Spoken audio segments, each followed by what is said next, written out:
अस्सलामु अलैकुम वरहमतुल्लाहि वबरकातुह। मुहतरम नाजरीन, मेरे अजीज दोस्तों, एक ऐसा सच्चा वाकया जिसने जिंदगी के कई पहलुओं को छू लिया। दो दोस्त थे, दोनों में बहुत गहरी दोस्ती थी और उन दोनों में एक दोस्त जज था। उस जज दोस्त के घर की कहानी है। वह दोस्त अपने जज दोस्त के घर की कहानी को यूं बयान करता है। बहुत ही गौर और ध्यान से समाअत फरमाएं। इस वाकये से बहुत कुछ सीखने को मिलेगा। लिहाजा आप लोगों से गुजारिश है कि आपने वीडियो को प्ले कर ही दिया है तो मुकम्मल सुन कर के जाएं। मेरे अजीज दोस्तों, खासकर घर की औरतों को जो ससुराल में आने के बाद अपने सास ससुर को वो इज्जत व अहमियत नहीं दे पाती जो उनको मिलना चाहिए, वो औरतें भी ध्यान से सुने और इस वाकये से इबरत हासिल करें। तो चलिए मैं शुरू करता हूँ। वह जज का दोस्त यूं बयान करता है कि करीब शाम के 7 बजे होंगे, मोबाइल की घंटी बजी, फोन उठाया तो उधर से रोने की आवाज आई। मैंने चुप कराया और पूछा कि भाभी जी आखिर हुआ क्या?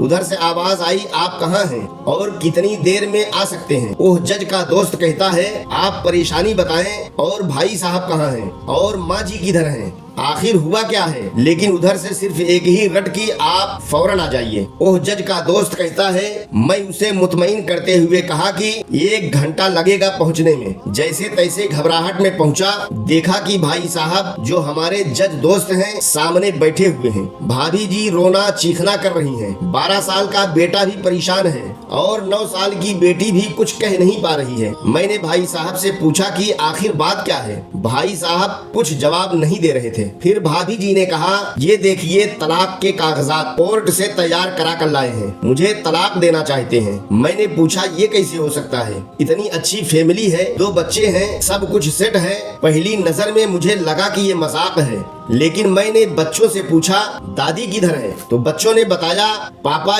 उन्हें 3 दिन पहले नोएडा के ओल्ड एज होम में शिफ्ट कराए हैं, जो बुढ़ों का घर होता है, वृद्धाश्रम। मैंने नौकर से कहा मुझे और भाई साहब को चाय पिलाओ। कुछ देर में चाय आई। भाई साहब को मैंने बहुत कोशिश की चाय पिलाने की, मगर उन्होंने नहीं पिया और कुछ ही देर में वो मासूम बच्चे की तरह फूट फूट कर रोने लगे और बोले, मैंने 3 दिनों से कुछ भी नहीं खाया है। मैं अपनी 61 साला माँ को कुछ लोगों के हवाले करके आया हूँ, वृद्धाश्रम में डाल के आया हूँ। पिछले साल से मेरे घर में माँ के लिए इतनी मुसीबतें हो गई हैं कि बीवी ने कसम खा ली है कि मैं माँ जी का ध्यान नहीं रख सकती। ना तो ये उनसे बात करती थी और ना मेरे बच्चे उनसे बात करते थे।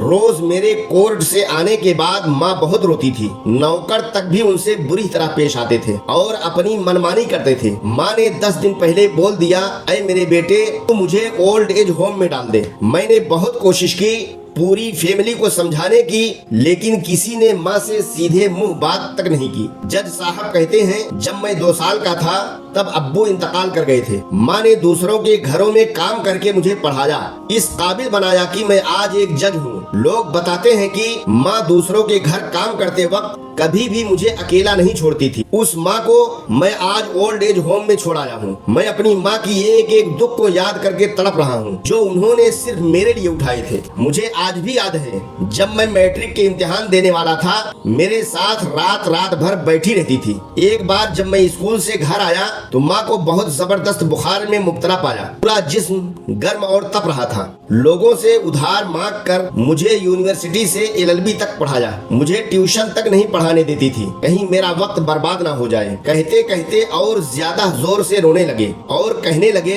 जब ऐसी माँ के हम नहीं हो सके तो अपनी बीवी और बच्चों के क्या होंगे? हम जिनके जिस्म के टुकड़े हैं, आज हम उनको ऐसे लोगों के हवाले कर आए जो उनकी आदत, उनकी बीमारी, उनके बारे में कुछ भी नहीं जानते हैं। जब मैं ऐसी माँ के लिए कुछ भी नहीं कर सकता तो मैं किसी और के लिए भला क्या कर सकता हूँ? आजादी अगर इतनी प्यारी है और माँ इतनी बोझ है, मैं पूरी आजादी देना चाहता हूँ। जब मैं बगैर बाप के पल गया तो ये बच्चे भी पल जाएंगे, इसीलिए मैं तलाक देना चाहता हूँ। सारी प्रॉपर्टी और जायदाद मैं इन लोगों के हवाले करके इस ओल्ड एज होम में रहूंगा वहाँ कम से कम माँ के साथ रह तो सकता हूँ। और अगर इतना सब कुछ करने के बावजूद माँ ओल्ड एज होम में रहने के लिए मजबूर है तो एक दिन मुझे भी आखिर जाना ही पड़ेगा। माँ के साथ रहते रहते आदत भी हो जाएगी। माँ की तरह तकलीफ तो नहीं होगी।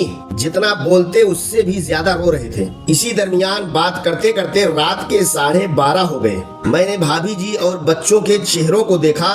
उनके चेहरे पछतावे के जज्बात से भरे हुए थे। मैंने ड्राइवर से कहा, अभी हम लोग ओल्ड एज होम चलेंगे। भाभी जी, बच्चे और हम सारे लोग ओल्ड एज होम पहुँचे। बहुत ज्यादा दरखास्त करने पर गेट खुला। भाई साहब ने वॉचमैन के पैर पकड़ लिए। बोले, मेरी माँ है, मैं उसे लेने आया हूँ। चौकीदार ने पूछा, क्या करते हो साहब? भाई साहब ने कहा, मैं एक जज हूँ। उस चौकीदार ने कहा, जहाँ सारे सबूत सामने हैं तब तो आप अपनी माँ के साथ इंसाफ नहीं कर पाए, औरों के साथ क्या इंसाफ करते होंगे साहब। इतना कहकर हम लोगों को वहीं रोक कर वो अंदर चला गया। अंदर से एक औरत आई जो वहाँ की प्रबंधक थी, मैनेजर थी। उसने बड़े जहरीले लफ्ज में कहा, 2 बजे रात को आप लोग ले जाके कहीं उसे मार दे तो मैं अल्लाह को क्या जवाब दूंगी। मैंने मैनेजर से कहा, बहन आप यकीन कीजिए ये लोग बहुत पछतावे में जी रहे हैं।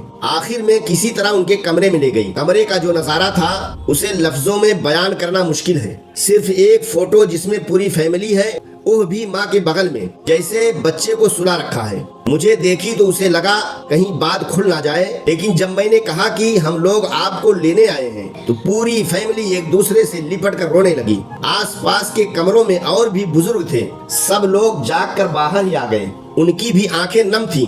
कुछ वक्त के बाद चलने की तैयारी हुई। पूरे ओल्ड एज होम के लोग बाहर तक आए। इसी तरह हम लोग ओल्ड एज होम के लोगों को छोड़ पाए। सब लोग इस उम्मीद से देख रहे थे शायद उन्हें भी कोई लेने आए। रास्ते भर बच्चे और भाभी जी तो चुपचाप रहे, मगर माँ और भाई साहब पुरानी बातें याद करके रो रहे थे। घर आते आते करीब 3:45 बज गए। भाभी जी भी अपनी खुशी की चाबी कहाँ है ये समझ गई थी।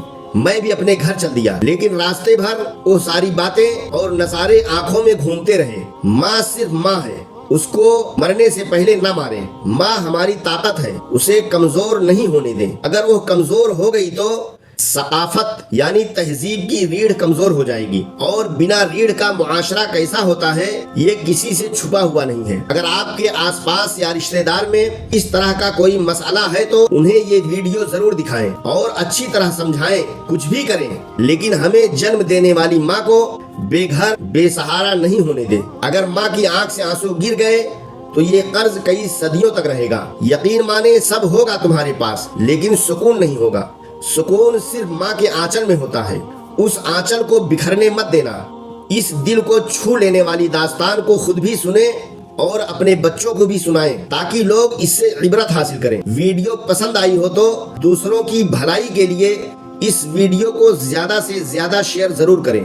और इस बारे में आपकी राय क्या है कमेंट बॉक्स में जरूर लिखें। अस्सलाम वालेकुम।